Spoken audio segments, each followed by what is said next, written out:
Effects of global warming के बारे में बात करते हैं। ग्लोबल वार्मिंग जैसे कि वर्ड से पता चल रहा है, ग्लोब किसके लिए यूज़ किया गया है, हमारी दुनिया के लिए या वर्ल्ड के लिए। और दुनिया में वक्तन फवक्तन जो वार्म बढ़ रही है, या हम कहते हैं कि गर्मी बढ़ रही है, हिद्दत बढ़ रही है, तो उसको कहते हैं ग्लोबल वार्मिंग। अब इसके बहुत सारे असरात हैं। तो सबसे फर्स्ट जो इसका अफेक्ट है, जो सबसे पहला असर है वो है जी, टेम्परेचर इंक्रीज हो रहा है। और टेम्परेचर जो है वो इंक्रीज हो रहा है कितना, 0.05 डिग्री सेल्सियस। डिग्री सेल्सियस क्या है या डिग्री सेंटीग्रेड क्या है, कि टेम्परेचर को मेजर करने का यूनिट है। जिस तरह हम आटा या चीनी घर में लेकर आते हैं तो हम कहते हैं 5 किलोग्राम या 10 किलोग्राम। इसी तरह से यहाँ पर जो डिग्री से यूज़ किया गया है वो टेम्परेचर को मेजर करने के लिए यूज़ किया गया है। तो यहाँ पर हम कहते हैं कि टेम्परेचर का इंक्रीज जो शो किया है 0.05 डिग्री सी, ये हर साल बढ़ रहा है। और किस वजह से बढ़ रहा है, कार्बन डाइऑक्साइड गैस की वजह से। जो फैक्ट्रीज गैस निकाल रही हैं, या बहुत सारी, हम कहते हैं कि इन्वायरमेंट में कार्बन डाइऑक्साइड गैस जो है वो कलेक्ट होती जा रही है या इकट्ठी होती जा रही है, उसकी वजह से टेम्परेचर का इंक्रीज आ रहा है। क्यों?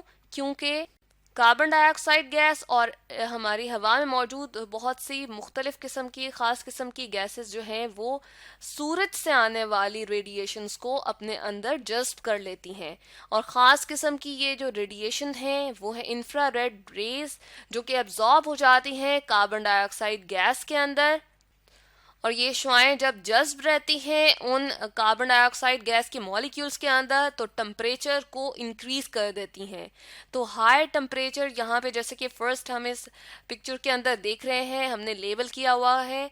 और इसके अलावा मोर हीट वेव्स जो हैं वो फील होती हैं, बहुत ज़्यादा गर्मी की लहरें महसूस होती हैं।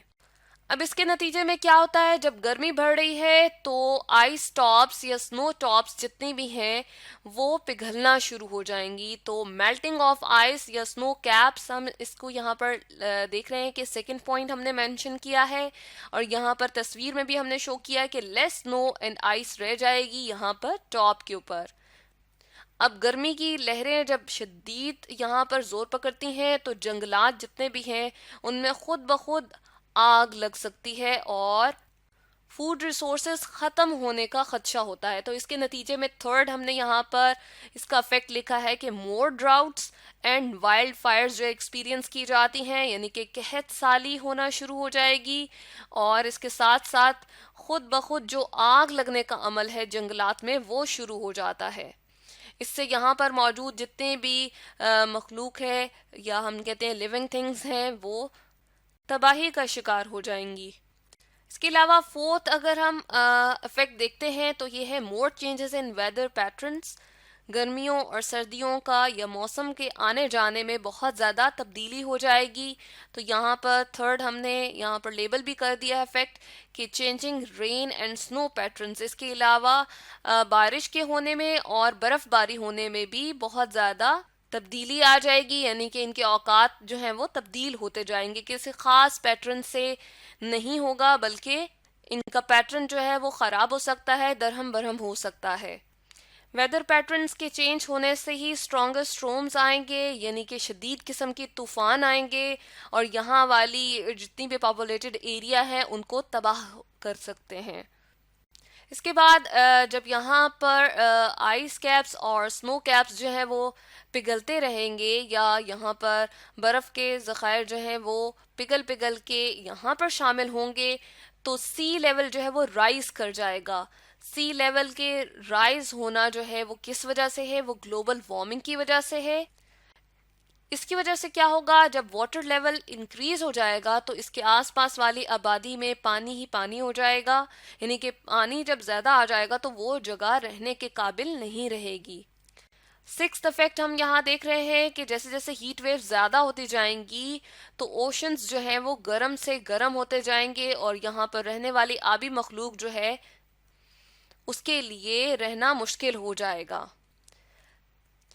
सेवेंथ इफेक्ट हम यहाँ देख रहे हैं कि कोरल रीफ्स जो हैं वो डैमेज हो जाएंगे।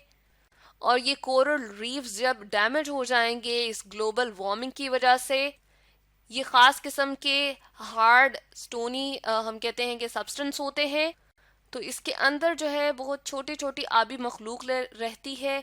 तो ये लिविंग क्रिएचर्स जो है वो उन डैमेज कोरल रीफ्स के अंदर मज़ीद नहीं रह सकेंगी, क्योंकि इन्वायरमेंट के अंदर जो है ग्लोबल वार्मिंग हो गया और उसका ये इफ़ेक्ट हो गया है कि उसने डैमेज कर दिया है कोरल रीफ्स को, और इस तरह से वो लिविंग क्रिएचर इसमें नहीं रह सकेंगी।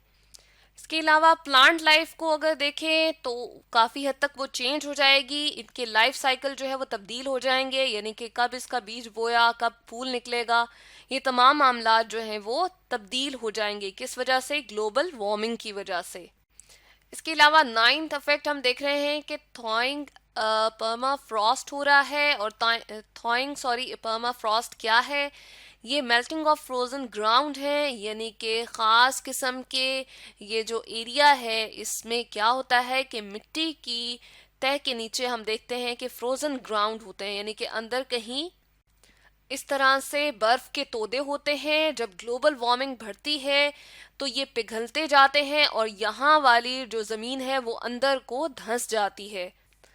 तो यहाँ पर यही हम देख रहे हैं कि जो घर या बिल्डिंग्स वगैरह बनी हुई हैं ये अंदर को गिर गई हैं। इस तरह से ये वाला जो एरिया है या हम कहते हैं कि ये रहने के काबिल नहीं रहता, और ये क्या होता है, यहाँ पर गड्ढे से बन जाते हैं। तो इसको कहते हैं थॉइंग पर्मा फ्रॉस्ट, और ये किसका असर है? ये ग्लोबल वार्मिंग का असर है। 10th हम पॉइंट देख रहे हैं changes in animal migration and life cycle.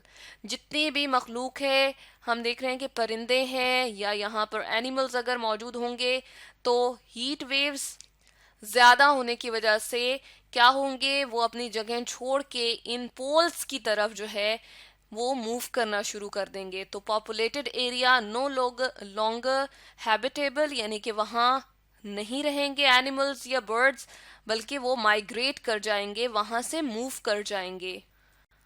तो ये 10 पॉइंट्स थे, ये 10 इफेक्ट्स थे जिसमें हमने एक्सप्लेन किया है ग्लोबल वार्मिंग को।